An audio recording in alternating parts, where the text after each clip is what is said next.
नमस्कार। आज हम एक बहुत ही अहम मुद्दे पर बात करने वाले हैं। जी। भारतीय संविधान में बदलाव, मतलब संशोधन। जी। ये कैसे होता है, ये प्रक्रिया क्या है?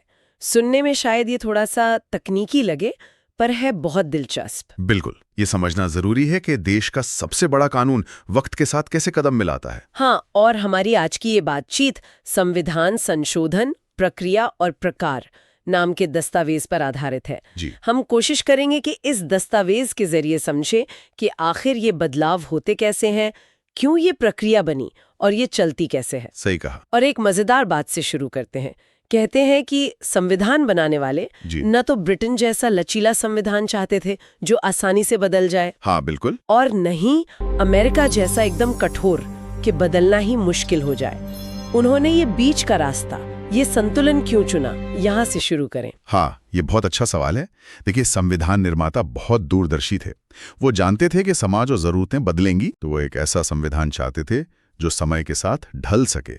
इसीलिए जैसा ये दस्तावेज बताता है, उन्होंने कठोरता और लचीलेपन का एक अनूठा मिश्रण अपनाया। अच्छा। मकसद था स्थिरता भी बनी रहे और जरूरत पड़ने पर बदलाव भी हो सके, मतलब एक जीवित दस्तावेज। ठीक है, तो चलिए इसे खोलकर समझते हैं।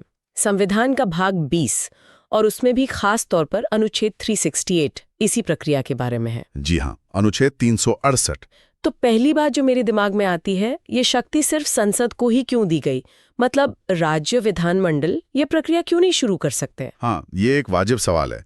देखिए, संविधान संशोधन का जो मामला है वो पूरे देश से जुड़ा होता है, राष्ट्रीय स्तर का। बिल्कुल। इसलिए ये शक्ति केंद्रीय विधायिका यानी अपनी संसद को दी गई है, ताकि पूरे देश में एक रूपता रहे। अच्छा। अगर राज्यों को ये शक्ति मिलती तो सोचिए कितनी अलग अलग प्रक्रियाएं हो सकती थीं, शायद विरोधाभास भी होता।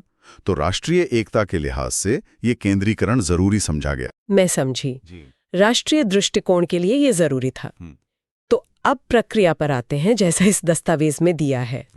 ये संशोधन प्रस्ताव एक विधेयक मतलब बिल के रूप में संसद के किसी भी सदन में आ सकता है, लोकसभा या राज्यसभा। जी हाँ, किसी भी सदन में। और ये भी है कि इसे कोई मंत्री लाए या कोई प्राइवेट मेंबर मतलब गैर सरकारी सदस्य। हाँ, कोई भी ला सकता है, मंत्री भी या कोई सामान्य सांसद भी। और इसके लिए राष्ट्रपति की पहले से मंजूरी की जरूरत नहीं होती? नहीं, बिल्कुल नहीं। राष्ट्रपति की पूर्व अनुमति आवश्यक नहीं है। ठीक है।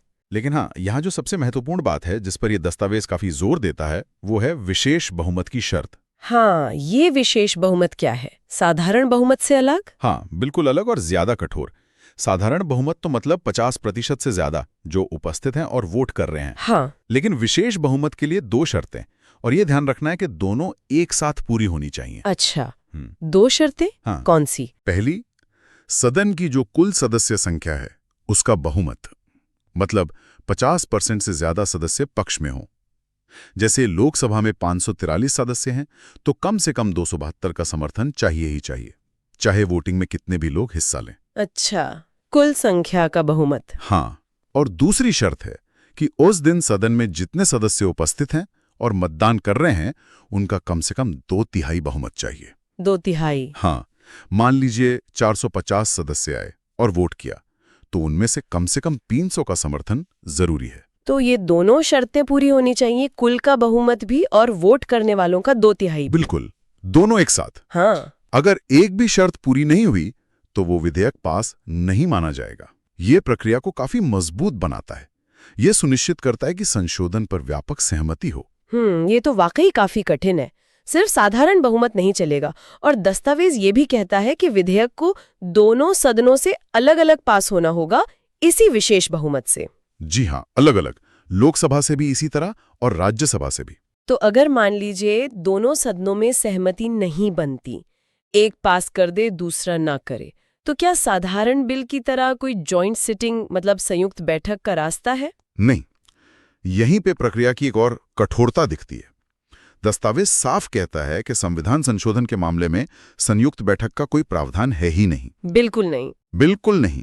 अगर एक सदन पास कर दे और दूसरा उसे खारिज कर दे या ऐसा बदलाव कर दे जो पहले को मंजूर नहीं, तो वो बिल वहीं खत्म। अरे, तो वो लैप्स हो जाएगा। हाँ, एक तरह से वो वहीं रुक जाएगा, उसे दोबारा लाना पड़ेगा अगर संशोधन करना ही है।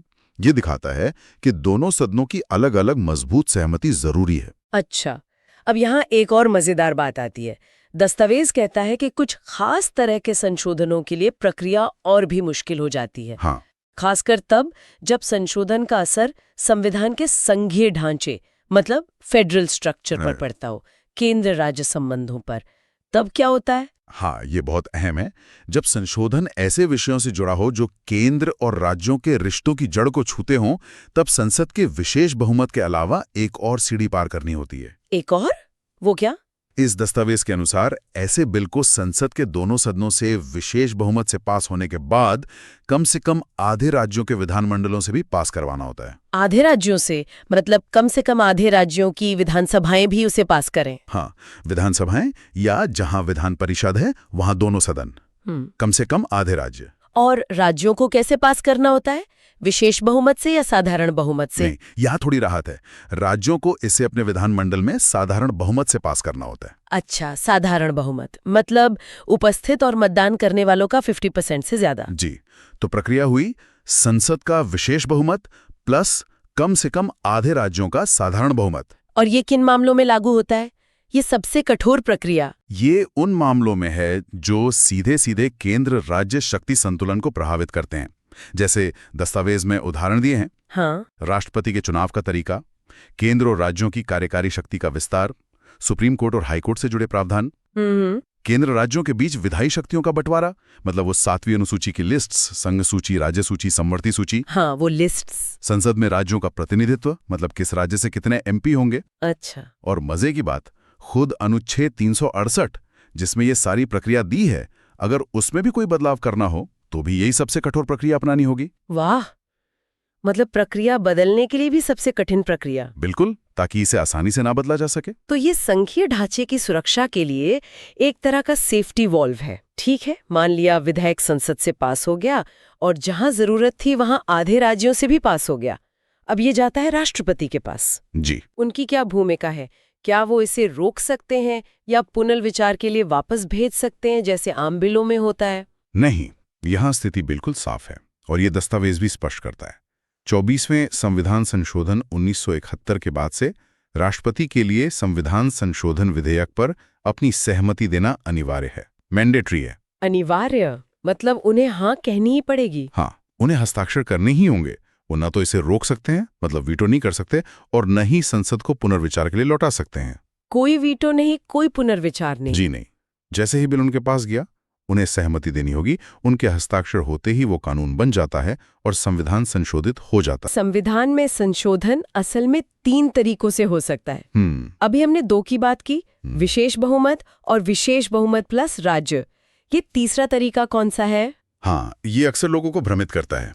चलिए इसे साफ करते हैं।